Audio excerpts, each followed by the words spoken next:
Hello, welcome in everyone. Welcome to All Things Energy, all about energy. A group of us decided to get together and make some videos sharing different tools and information, basically things that we wished was out there in our own ascension journey. So we're here to talk about things spiritual, things metaphysical, cosmic, psychic developments, channeling, astrology, all that fun stuff. So all these cool topics that all of us have spent many years developing for ourselves. We teach it now, and we are just happy to be here and share them with you. So for starters, let's introduce the crew. So Corey, you want to get us started tonight?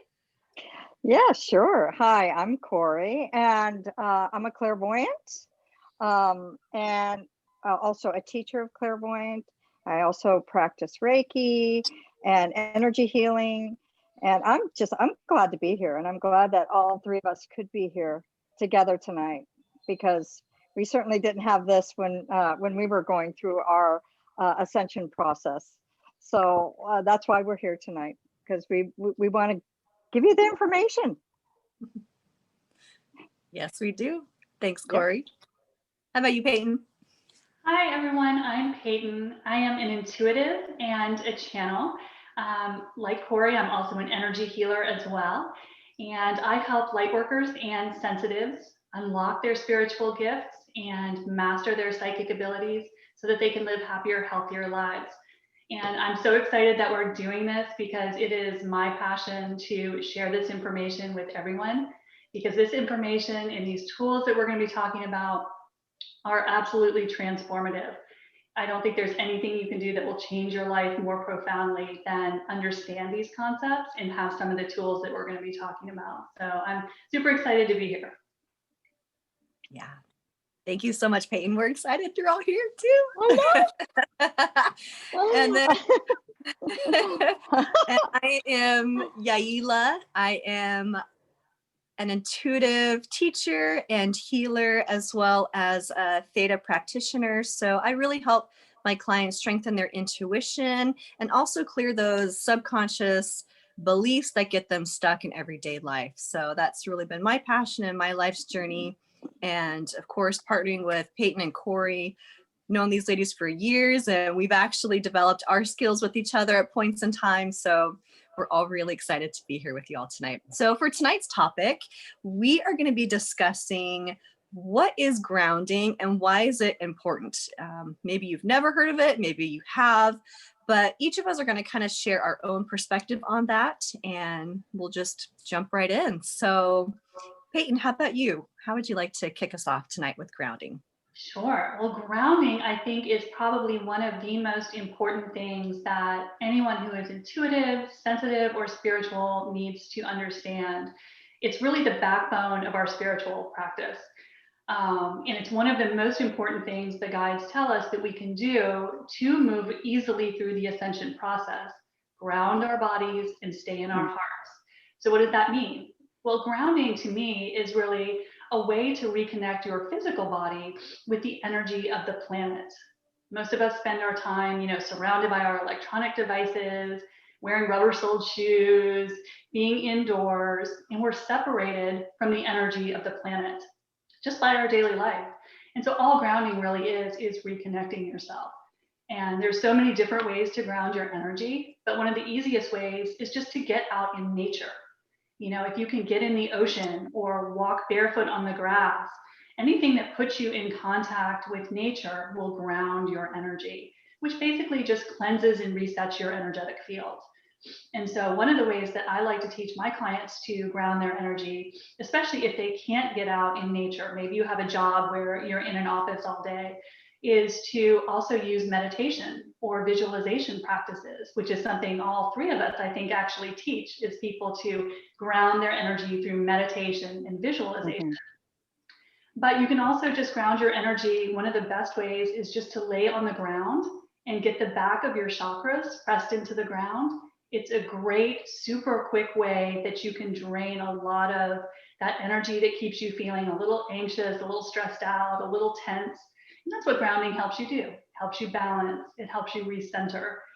And so there's so many ways to do it. Really, the most important thing is to find one that works for you and one that'll work with your daily schedule and use it. You really can't overdo this one.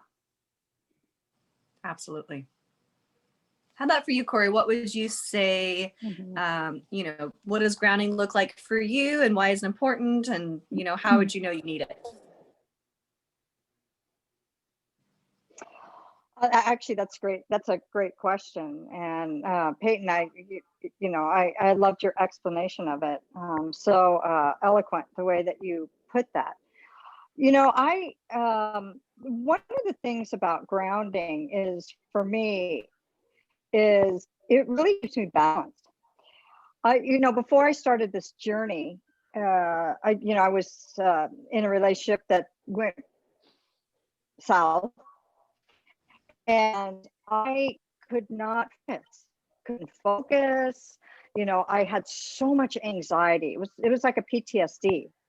And I walked around like that for several years.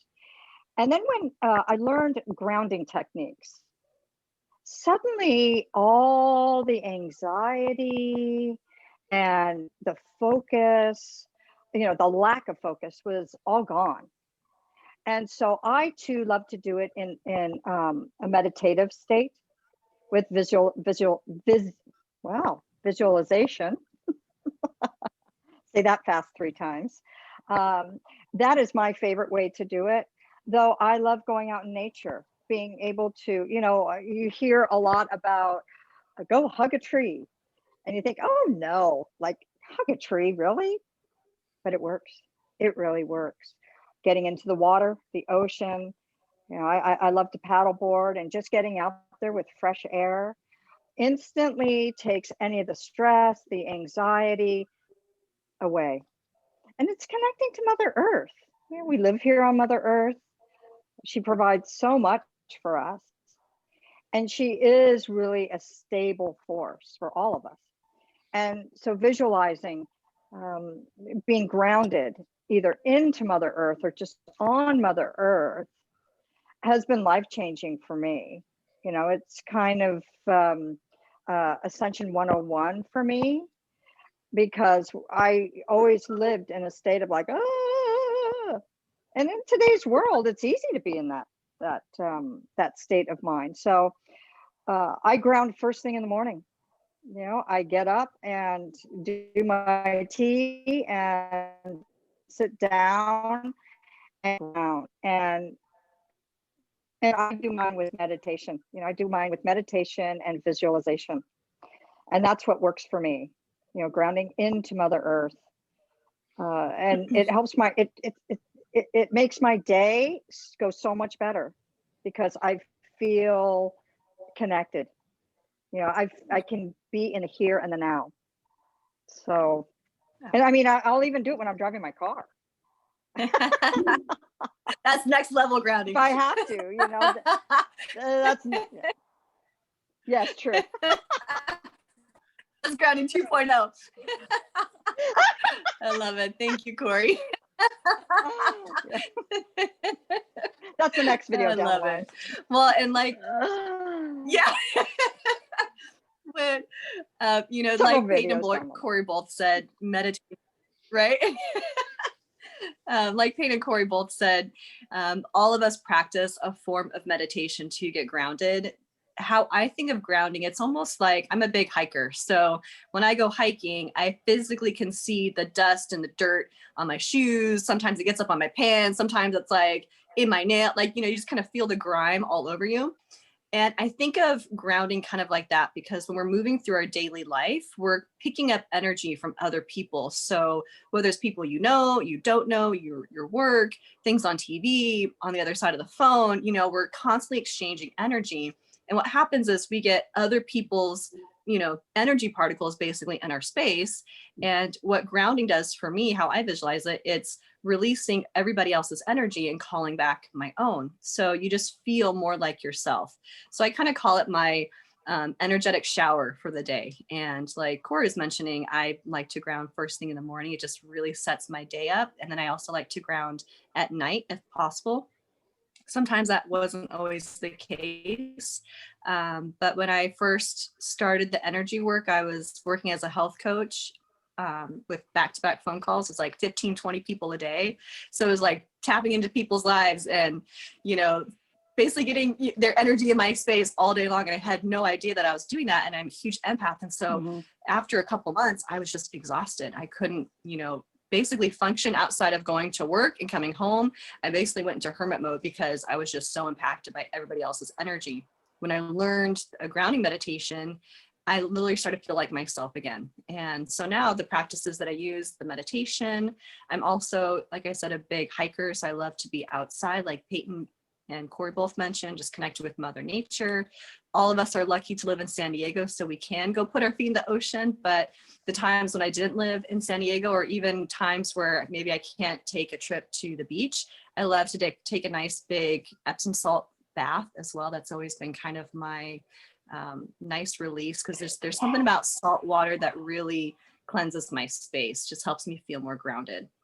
I have a nutrition background, so when I'm wanting to feel more grounded and rooted, I'll eat more root vegetables. So beets, potatoes, turnips, those types of things. So like actual root type vegetables really help to ground my body as well. So just more, you know, the closest to Mother Nature, I think the best, and following some type of meditation where you're visualizing, releasing the other energy. You can do it in the shower, you can do it by yourself, you know, just sitting on a chair. So there's a lot of different ways, but it's really important, like both Corey and Peyton said, to ground, because you basically get your own energy back. You connect to Mother Earth. You kind of feel like your soul essence versus all the other people and things you've been interacting with. But yeah. Anybody else? Does anybody else want to add anything to grounding? One other Oh, thing. you know what is what are, oh, go ahead. Go ahead, Peyton. I was just going to mention that we've each talked about a couple different techniques that we use, but another one that we haven't mentioned is breath work. Can be a really great way, especially for people who have trouble grounding. And I'm one of those people, because being very intuitive, I spend so much time in my upper chakras and don't pay as much attention to my lower chakras, which is how we ground our energy. And so breath work I've been with lately really brings me into my body in a way that meditation doesn't always quite get me fully grounded. So for anyone who has trouble, you know, getting fully grounded, you know, using some of these other techniques, breath work for me lately has been really kind of transformative and really bringing me back into my body, which of course is what we're trying to do when we ground. Love that. You know, yeah, and you know what? I love that too, Peyton, because one of the reasons, actually, I couldn't meditate for many, many years. I couldn't meditate because the definition for me of meditation was sitting and making my mind get quiet. And I have a lot of energy. I have a lot of energy type person. And so I just never did meditation. But for me, because I was taught, and I teach this as well, is by doing meditation by visualization was a game changer for me. And so, and that alone helped me ground, because it helped me be present by doing the visualization meditations. And that helped me ground a lot. Yeah, I think that visualizations are super helpful for people who have trouble quieting the mind. Yeah. I have a very chatty, active mind. And so if I have something to focus on, just like what you were saying, Corey, I had the exact same thing. And I think this can be really helpful too for people who are very left brain analytical. Silencing the mind can be kind of tricky. So I think you make a great point. Yep. I concur with both of that. Same thing, I try to do meditation where you just focus on like an instrument in a song, or, you know, random little things. It was only until I started doing the guided visualization and grounding where I was really able to calm my mind. And now I have an easier time with the other types, but the guided visualization was the easiest one for me to start with too. Cool. Well, that's all about grounding, what grounding is and the importance of it. Corey, if people want to find out more about you, where can they reach you? Well, you can reach me at myintuition.net. It's where I teach classes, and you can view some of the classes that I'm teaching. Otherwise, you can find me on Instagram, Corey Jean, Jeen, the makeup queen, because I'm still transitioning from my makeup to the clairvoyant. I do have some of my clairvoyant teachings and stuff on there as well. Corey Jean, the makeup queen. That's Instagram. And Twitter is Corey Jean, Jeen, D. And Facebook is Corey Davidson. So you can find me there. Thank you, Corey. Peyton, how about you? If people want to get a hold of you, where can they find you? You can find me on social media at Peyton Energetics, which is the name of my company. And you can find me on my website, which is peytonenergetics.com, where you can find all of my classes and some great freebies, a great abundance meditation, some grounding information, and all about my latest class, the Spiritual Black Belt program, where I'm teaching light workers and spiritual fans how to ground their energy in these 5D energies that we're moving into. Some great tools and techniques. So. Awesome. Thank you, Peyton. And for those of you who would like to learn more about my practice, you can find me at yailaweddle.com. And I also have I have a basic grounding meditation, a heart opening meditation that's free. I have weekly updates that I offer and some courses available to people. Or you can just find me on social media on Instagram at Yaila, Yaila. And I post updates. And thirdly, myintuition.net as well. I teach some classes with Corey at the same school, so you can check out all those upcoming classes. Well, thank you so much, ladies, for providing your wonderful insights and tools and information. And thank you all for watching. We appreciate you joining us, and we'll see you next time.